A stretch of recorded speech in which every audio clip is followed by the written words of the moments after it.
Hey everyone, welcome to the Horror Show. I'm Cecil Laird. Got Jaime Fuego here. And a very special welcome to all of you patrons. Yeah. For this is your very first poll review that you guys requested back in June. Unfortunately, it took us a little bit of time to actually get the time to do it, but you know. So glad we did. Yeah, absolutely. And today we're here to do our review of In the Mouth of Madness. In the Mouth of Madness. Now, we actually did do a commentary as well, which wasn't requested, but we decided to do it anyway since you guys had to wait a bit for this. And we had some fun with it. There was a lot of silent parts, but we were captivated. We were captivated with the movie. So, yeah, guys, we're going to do this review like we normally do. Our overall thoughts, our thoughts on the story, the acting, the effects, the sound design for sure. Bam, bam. Made me so happy. I'm going to start off by saying I've enjoyed this movie for a long time. I liked it when it first came out, but I got to say, this time might be my favorite viewing of it. I like it even more now after having watched after all this time, because it had been probably a decade since I'd seen it. But oh, wow, that long. It had been a long time, yeah, but I saw it a lot, you know, a few times when I was a kid, because it came out in 95, I was 15. And it was, along with, you know, The Thing, two John Carpenter creature movies that I loved, and I didn't remember until this viewing just how many thing-like creatures there were in this movie. I didn't remember that part at all. And I loved it. I absolutely loved this movie. I loved the acting. I loved the effects. I loved the sound.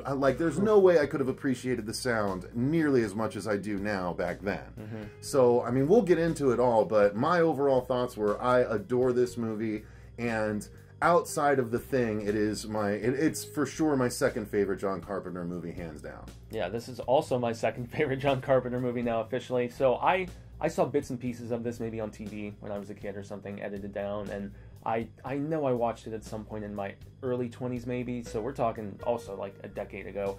I only watched it the one time. I did not remember how crazy Lovecraftian it gets. I did not remember him even going back to a town. All I remembered was, okay, characters are manifesting themselves from this prolific writer's books. That's all that I really remembered, and Sam Neill investigating. So this was like a whole new movie for me, as I was telling Cecil in the commentaries, and yeah, it blew my mind. Not just as a Stephen King fan, but the fact that it was so lean and mean, and it just went for some things that I was not expecting. Is a ballsy film. It seriously was, in my opinion, and I loved it. Yeah. So let's talk about the story. Sam Neill plays an insurance investigator, a freelance insurance investigator. John Trent. He's brought in by insurance companies to try and investigate whether a claim is real or not.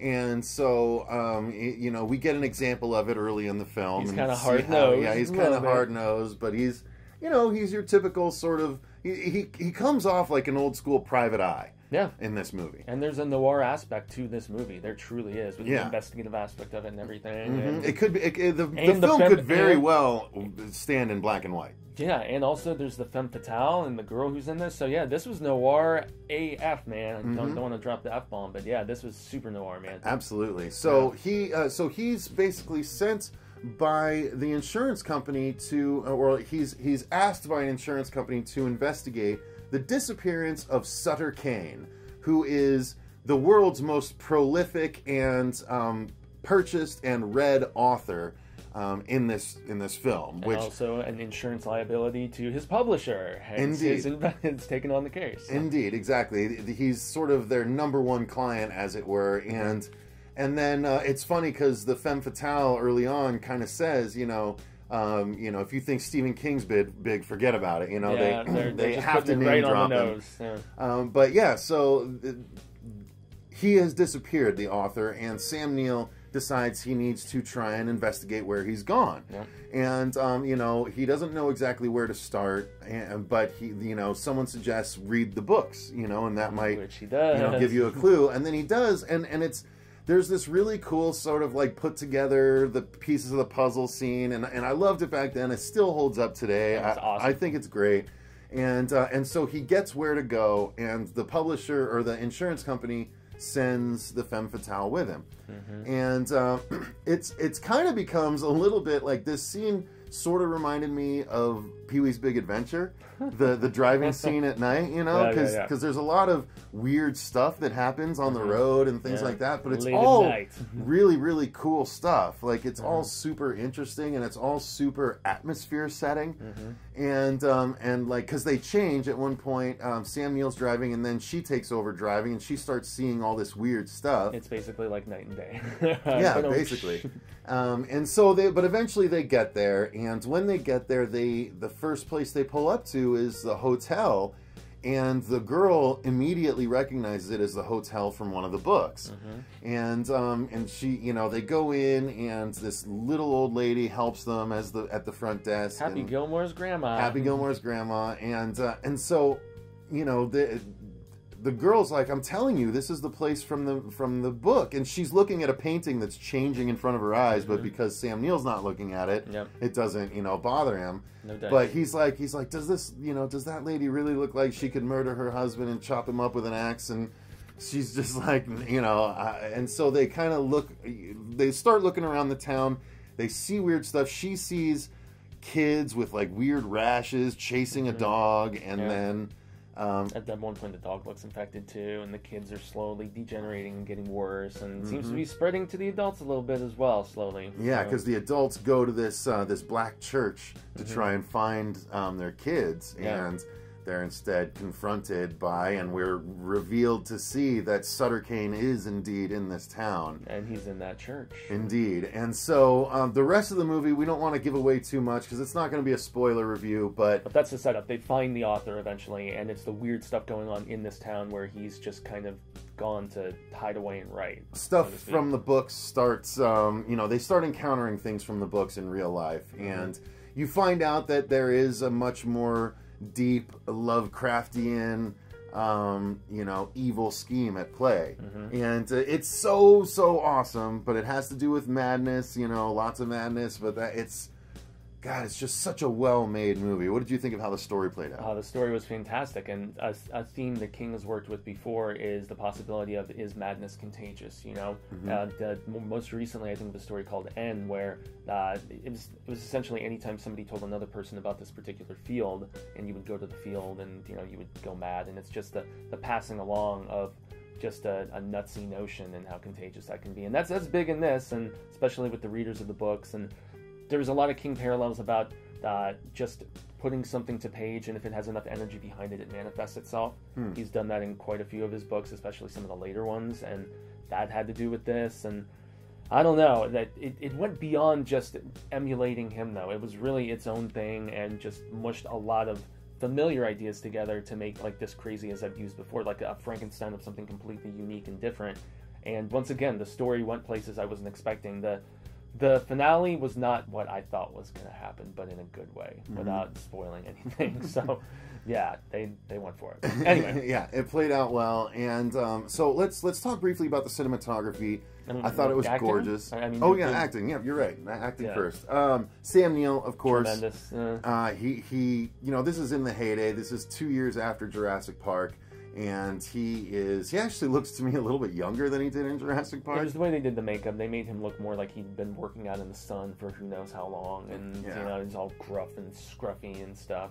But he did an outstanding job, and he had to go from, you know, from one end of the spectrum to the other at different times in the movie, and he did such an amazing job. Your thoughts on him? No, he was able to be suave, and then yet he was able to really sell the insanity once it started like taking its grasp on him. And I wish we could spoil things here, because something just came to notion right now about acceptance within insanity, and something that happens at one particular point in the movie. But yeah, his performance was great. There was really no particular supporting player. I felt like, I mean, with the exception of the actor who played Sutter Kane, I felt like he did a hell of a job. He was menacing, and yet there was an aspect of sophistication to what he was doing. You know, he was almost one of those brilliant, evil, maniacal genius types. You know, especially with what he was trying to, you know, make come about, I guess. Well, yeah, I mean, we can say that he's trying to bring about the end of the world. The end of the world via these Lovecraftian sort of creatures that are in another dimension. The old ones, as they are often called. Yeah, and so that term just scares me every time I hear it. I don't know. Yeah, well, and they do such a good job. I guess, yeah, you're right. I guess it doesn't matter if we spoil some stuff. I mean, at this point, it's an over 20-year-old movie. Well, this is a great time to segue into effects, maybe, because you just mentioned the creature aspect that we eventually get. You made the Thing comparison, right? Specifically, the part that I felt was the most like the Thing was later in the movie when Sam Neill is in sort of the town is turning, so to speak, on him. And he goes to the front desk to try and find the lady, and he doesn't see her, but he hears a man screaming. And so he goes to try and follow the noises, and goes down into a basement where you see that it's the old woman in the shadow, but you see like tentacles have grown out of her, and something is swinging an axe down and like chopping her husband up into pieces, which is what Sam Neill said earlier in the movie. He's like, does she look like she could chop her husband up into little pieces with an axe? You know, he's read the books at this point too to do his research when he was going on the investigation. He started reading the books like we mentioned earlier, and so he's aware, at least to that degree. But that was some gruesome practical, starting to chop up the body of the guy and everything, and the nasty, disgusting, sliminess of the tentacled, Cthulhu-y, whatever the hell you want to call it, with the head perched all on top. So I can see the comparison. I love the scene where the femme fatale shows back up, gets out of the car, and then crawls up like a spider almost, and then she does like the back crack thing and starts, Exorcist deleted footage, where she goes down the stairs and she's doing the upside down like bridge thing. The thing and then is, she cracks back over and twists. But her head's always in the wrong way. Yeah, like when she's first upside down like this, her head is right side up. Yeah, but then when she twists, so she's on her hands and knees, her head is upside down. Yeah. It's such a trip, but it still looks really so good. Yeah. I mean, you can tell it's a practical effect, but it's, I mean, only because her neck is fatter than it should be. Everything else looks so good, and it's so creepy, and it's the sound. And it holds up too, and the crack of the bone and everything. We'll get to in the sound design. We'll get to that, but yeah, I mean, and then towards the end, we get even more creatures that, we just catch glimpses of, but when you do, it's still so like, yeah, it looks a little stop motion-y or whatever, but it's still very unnerving because it's like Clive Barker, Hellraiser, demon level of badness, you know? And even before they reached that level, though, I was impressed with the initial stages of the change with the makeup and stuff that they did. I thought it was terrific, especially on the kids. That one girl in particular that looked borderline like 30 Days of Night Vampire, with like how her lower half jaw and teeth and stuff were looking, and the voice, and the mid transformation I found similarly unsettling because of just the mushiness and the bleeding of the eyes anytime people read the story, and there's so many just nice little touches that they kept going with, and even the set design of his padded cell with all the crosses and everything looked so dope and was so beautifully put together. I thought the contact lenses that the people that were going crazy, they weren't circular eyes. It was almost it's like they were it was like they were starting to divide like into two separate eyes. You're right. So it's like true insanity. It's causing like their own eyes are splitting apart. Personality. Yeah, split personality. Exactly. Yeah, manifestation of it. But, so there was so many really cool little details, little effects like that. I mean, and the makeup effects, like you said, those creepy kids were creepier than the Village of the Damned kids, than the Children of the Corn kids, and they were barely on screen for more than a few seconds, but they were still so much creepier. Like that is a scary group of kids to me, not the others at all. I agree with you. Like the platinum hair doesn't make them scary, and church wear doesn't make them scary. Well, if they're spouting scripture, that gets a little crazy with me. But nonetheless, these were definitely the creepiest of kids. Well, and you said the dog looked infected, but they were chasing the dog, and then when they see it, slicing at the dog or trying to fight because they took off one of its legs. Yeah, I remember. Because it hopped away as three legs. I was like, holy crap. That's why they had to have the disclaimer at the end about the animal cruelty. Yeah. The Humane Society monitored the entirety and all that. Yeah. Wow. Yeah, because when you kill maim a creature on screen, people are going to get on you about that.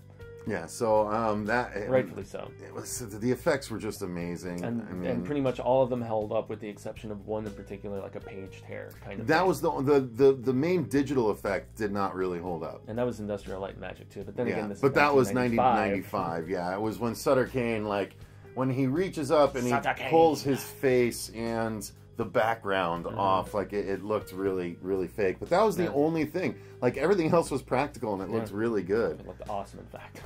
And not only that, but I mean the acting just went hand in hand, and you know the makeup effects. All the creepy townspeople sold it too. I mean, you could have that sort of the shadow effects in the film were good. All of the lighting throughout, the way that they lit certain scenes, and a lot of the angling too. I love those like top looking straight down shots that he did a lot of, especially when he was stuck in the confessional booth. I thought that scene was you felt just as confined and claustrophobic as he did because of the way they started the shot out. And then, like you said, all the set design in the town was like the serene green areas to start, the pitch perfect town, counterbalanced by the red and black walls of his writing room inside. Like, how cool was that looking, just the background? Well, and even the hallucination scenes or the dream sequences and stuff, all of those were lit supremely crazy, and walking down the alley and seeing the police beatings and all of that. Like, all those scenes were set up and looked very, very legit and were well framed. And even when he was escaping,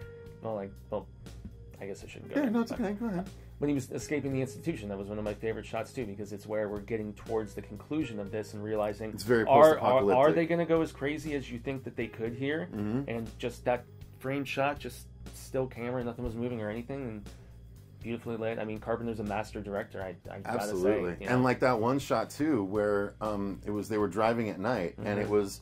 You saw the whole frame, but then it was just them inside sort of the cockpit of the car with so much negative black space around them, but it was still so gorgeous because it isolated them. And the two of them were just lit so well, but looked so singular, surrounded by all that darkness. And so good, so good. Yeah, and then the sound effects and the music. Sound design, man. The music, yes. Let's talk about the music separate from the sound design. Okay, the music... you know how much the music moved me. It starts out with the printing press scene of the books, and it is this like hard rockin', just, I mean, it was which like it ends with too. It does, yeah. It bookended it so perfectly. Shredding guitar solos. It was kind of butt rock, early '80s metal, but yet this is '95, so it was kind of throwback, and it definitely would have been Stephen King approved. I gotta say, he loves that sort of just driving hard rock kind of stuff, and yet. Also, Carpenter's stuff that because there was a guy named Jim something, it's totally eluding me, but he worked on this with another guy who I'm assuming did the predominance of the rock-based stuff, but then the atmospheric things that he did on the Carpenter side of things, they were so good, though. And just the slow little synthy bits and kind of just on the sides in the mix, so it's very complementary to all the bone cracking or feet running or whatever the hell is going down, but very atmospheric and setting a mood of just eeriness. That's one thing that Carpenter scores are always really good at. Absolutely. So, I mean, I don't know. Is there anything else we should say about it, or just that watch you guys, it. If you haven't watched it, or if you don't remember it very well, I mean, this will be a hell of a revisit for you. I guarantee it. This one holds the hell up. Outside of that one digital effect, this whole movie holds up. And even that's forgivable for me. I mean, I like the idea of what they were going for. So. Again. This is the second best Carpenter movie after The Thing. After They Live. Nonetheless. And this might be before Halloween in both cases. Yeah, sorry guys. But you guys, again, if you haven't seen it in a while, watch it. It's so good. So good. Doesn't matter if you're a fan of Stephen King or just a fan of horror or trippy horror. I mean, this has vibes of everything from, the crazies to I Am Legend to, I mean, goodness, so many other things. I don't think you could go on and on, but I need to check and see if Lee and Cody have reviewed this. If not, I need to call them out to do so because man, it's so good. Guys, I don't know. Any final thoughts on? You said you're gonna have to buy it now. I'm definitely gonna have to buy it. Yeah, this is up there. Just with the way the film ended, especially, and just the meta upon meta upon meta, and I love self-aware horror. I absolutely love it, and this is definitely of the ilk. So as we record this, the new special edition Blu-ray comes out in I think 16 days. Yeah. So I'm gonna have to get it. Me too. Guys, that was our review of In the Mouth of Madness. We loved it. Jacob's Ladder vibes too. That's the one that I was trying to think of. For real, I would give this. If I had to rate it, I'd say 9 out of 10. I'd say 9.5 almost out of 10. Yeah. Like there's very little to not enjoy about this, you know. So yeah, that's our review of it. Let us know in the comments down below what you think of this one, or if you're going to give it another try based on this review. You really need to. Thanks again to our patrons for supporting the channel and requesting this. We are going to be actually running the poll for the new one. Well, I don't know if it's probably going to be done by the time you actually see this, but nonetheless, make sure you click the link in the description box down below if you're not yet a patron, and join up, and then you can tell us to watch movies like this, and hopefully there'll be good ones like this as well. Yes, good choice. Very good, very good. Indeed. So, thank you guys very much. I've been Cecil Laird. Gracias, I've been Jaime Fuego. And remember, stay scared!